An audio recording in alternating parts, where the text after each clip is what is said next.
Bonjour à tous. Alors, depuis la mise en place des différents confinements et plus encore la mise en place du pass sanitaire ou vaccinal, il est abondamment question de nos libertés. C'est la raison pour laquelle aujourd'hui je souhaitais revenir sur un échange qui a eu lieu sur le plateau de Touche pas à mon poste entre Fabrice Divisio d'un côté et Mathieu Delormeau de l'autre. Alors, juste avant ça, si vous souhaitez mettre davantage en perspective ce dont je vais parler aujourd'hui, je vous invite très largement à souscrire prochainement à la 3e année de séminaire à l'IHT. Je rappelle que chaque été, nous faisons un cycle de séminaires de plusieurs cours disponibles sur le site de l'association institutumtotal.fr et tout au long de cette 3e année qui va bientôt paraître et être en précommande d'ici le mois prochain, il sera notamment question de ce rapport à la liberté dans l'histoire depuis l'Antiquité. Et donc, je vous invite fortement à vous y intéresser, à prendre des renseignements si ces questions et si le peu que je vais pouvoir en dire aujourd'hui vous intéresse. Alors, dans cet échange entre Fabrice Divisio et Mathieu Delormeau il y a quelques jours, il y est justement très question de la liberté. Et l'on entend Mathieu Delormeau notamment dire « En société, nous ne sommes pas libres ». Et donc, c'est sur ce point-là que j'aimerais revenir. Je vais vous dire un truc, on parlait de liberté et j'ai absolument aucune leçon à recevoir de vous. Vu effectivement les conneries que vous débitez à longueur d'émission... On n'est pas libre en société, Fabrice. Monsieur, on n'est pas libre en société. Non, mais sinon, moi j'adore rouler à 300 à l'heure sur l'autoroute. Non, mais alors... On me laisse atteinte à ma liberté. Attendez. J'adore. Alors, il y a beaucoup de choses sur lesquelles il nous faut revenir ici dans cet extrait. Puisqu'on entend bien Mathieu Delormeau dire... en société, nous ne sommes pas libres, et prendre comme exemple le fait que s'il voulait rouler à je ne sais plus combien de km/h sur la route, eh bien ça lui est justement interdit au bénéfice des autres.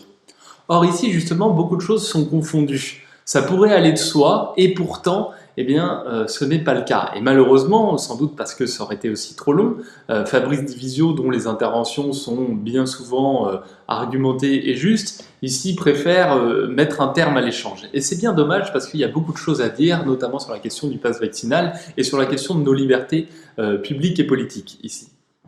Reprenons. Ici, Mathieu Delormeau, en fait, confond et un argument qui peut paraître plutôt correct au premier abord, à savoir qu'effectivement, en société, il faut se priver de certaines libertés au bénéfice des autres, mais en réalité, ici, il confond plaisir et liberté, en oubliant que les deux ne sont pas associés. Prenons un exemple très simple. Si deux sportifs ont une compétition le lendemain et qu'ils se retrouvent en soirée la veille et qu'ils se disent à minuit il faut que nous soyons rentrés parce que demain nous avons une compétition qui est importante, et que finalement l'un d'entre eux à minuit décide de poursuivre la soirée parce que ça lui plaît, que c'est agréable, etc., et qu'il poursuit cette soirée, tandis que l'autre s'y tient, et même s'il y prend du plaisir, à minuit décide de rentrer parce que le lendemain, il veut réussir cette compétition, finalement, nous avons dans un cas, on pourrait se dire, les deux individus font finalement ce qu'ils veulent, alors que pas du tout. D'accord ? Le premier individu qui reste à la fête, ce qu'il voudrait véritablement, c'est réussir cette compétition, simplement pris dans son plaisir, et donc finalement absolument pas libre, d'accord, puisque ce sont ses penchants, ses pulsions, ses envies qui décident pour lui à ce moment-là. Il va renier ce qui vraiment compte pour lui et l'exercice de sa volonté, à savoir réussir cette compétition et pouvoir se lever tôt le lendemain matin, et donc succomber à son plaisir. Et donc il n'y a aucun effort à faire pour succomber à son plaisir. Continuer à prendre du plaisir quand on est en train d'en prendre, ça ne demande aucun effort, tandis que l'autre, lui, effectivement fait un vrai exercice de liberté, qui donc s'accompagne d'un exercice de volonté.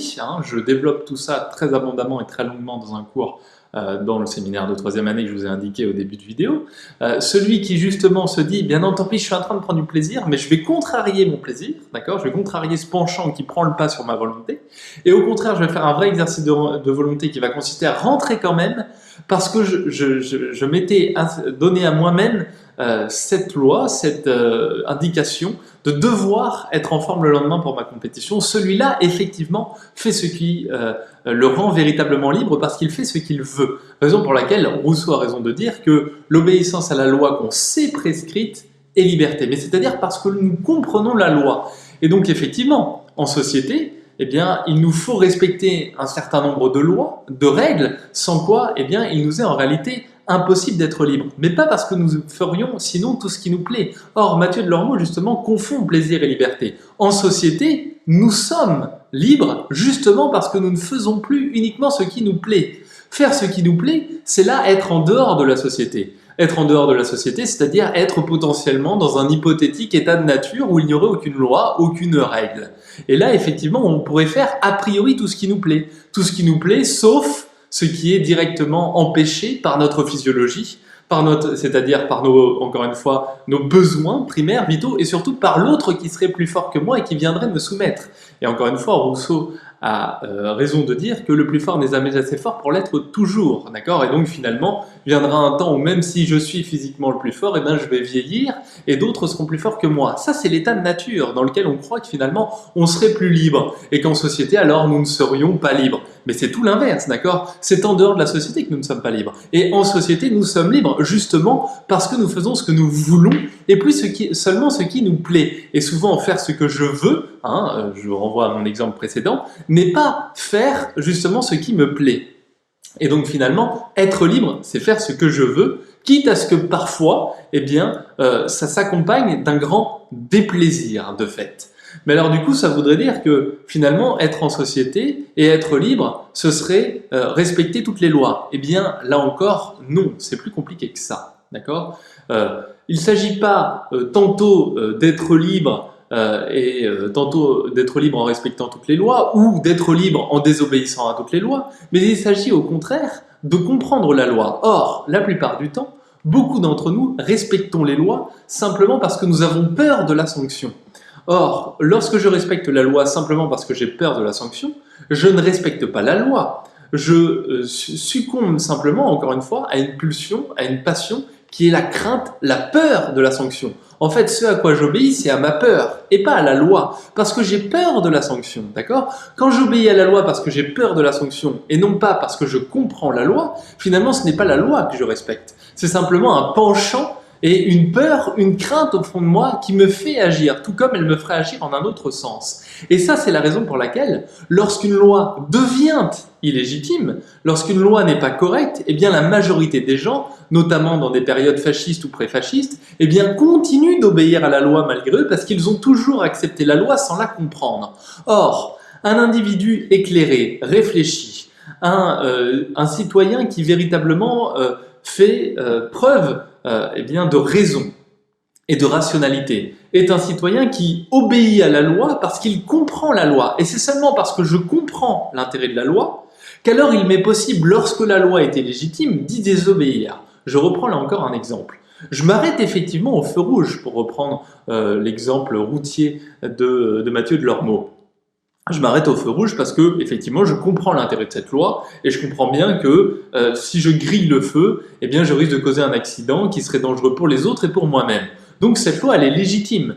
Toutefois, pour prendre un autre exemple, il existe bel et bien des lois qui sont illégitimes. Et si demain, par exemple, on nous demandait eh bien, de persécuter tel ou tel type de population, eh bien, ça deviendrait une loi illégitime. Et pourquoi la majorité des personnes s'y prêtent? Parce que d'ordinaire, elles ne savent pas pourquoi elles respectent la loi. Elles sont finalement soumises à la loi simplement par crainte. Voilà la raison pour laquelle les gens eh bien, pensent respecter la loi, mais en fait, ils ne la comprennent pas. Et quand on ne comprend pas la loi, c'est-à-dire quand on ne comprend pas l'utilité de la loi, la raison d'être de la loi, eh bien finalement, on se soumet à n'importe quel type de loi, et c'est ainsi que le fascisme peut s'inscrire en filigrane de certaines politiques et qu'on entend des gens dire bah, c'est la loi, c'est comme ça, que voulez-vous qu'on y fasse, etc. Comme si la loi finalement relevait d'un principe soit surnaturel et divin, qu'on ne pouvait absolument pas congédier, soit d'un principe naturel, inscrit comme ça, comme dans notre ADN, et qu'il ne fallait pas y contrevenir. Mais nous faisons les lois, et nous faisons les lois en société, et plus encore normalement en démocratie.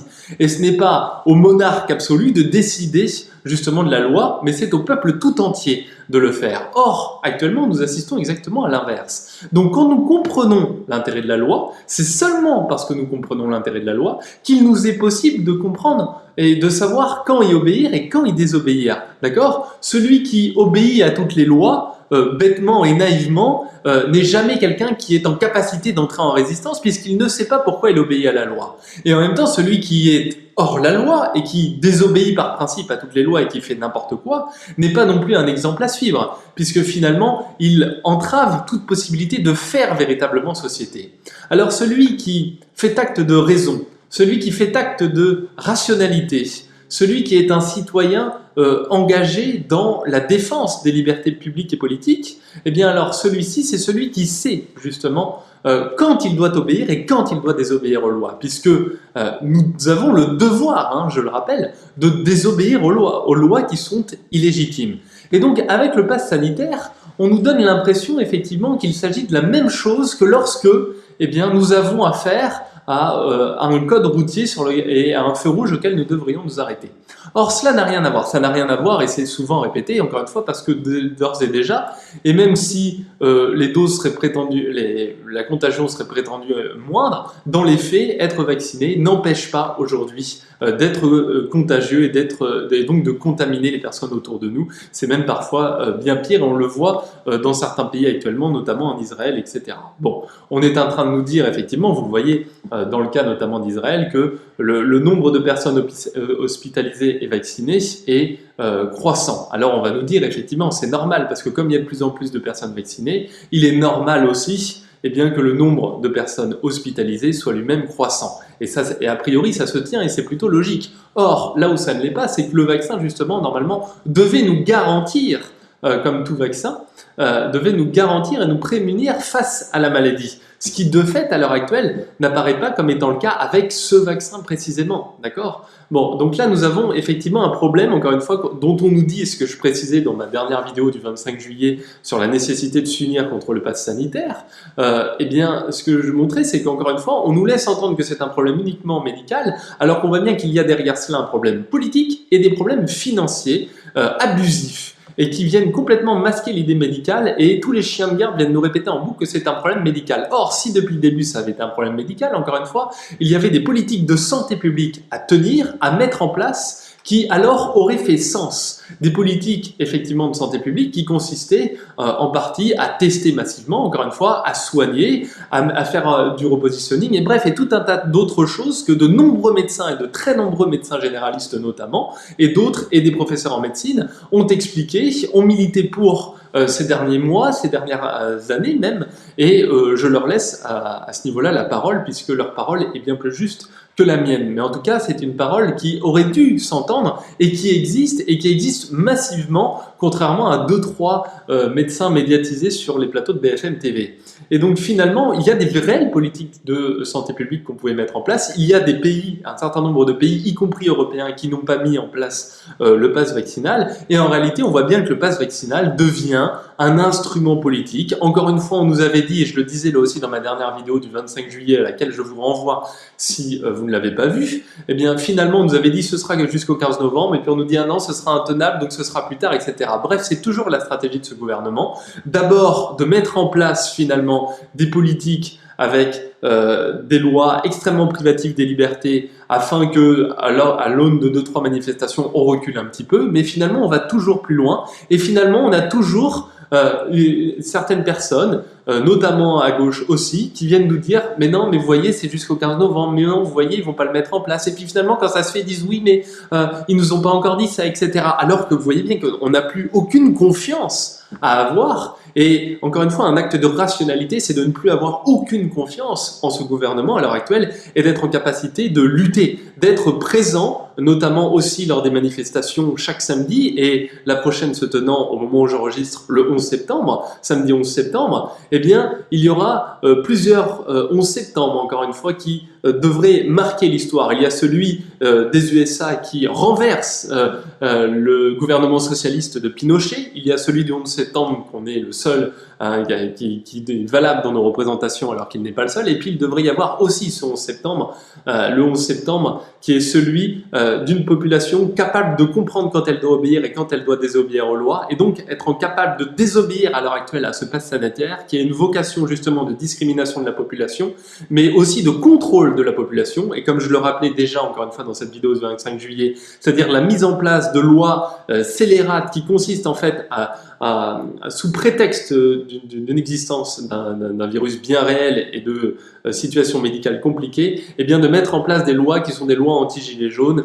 des lois qui finalement consistent à empêcher la population de se réunir, de s'organiser, et d'un contrôle policier permanent et autoritaire. C'est bien, comme le signalait à très juste titre Mélenchon, notamment, à un pass autoritaire auquel nous avons affaire à l'heure actuelle. Et c'est contre ça qu'il faut combattre, et c'est la raison pour laquelle il nous faut combattre certains sophismes, comme ceux tenus sur le plateau de Touche pas à mon poste par Mathieu Delormeau.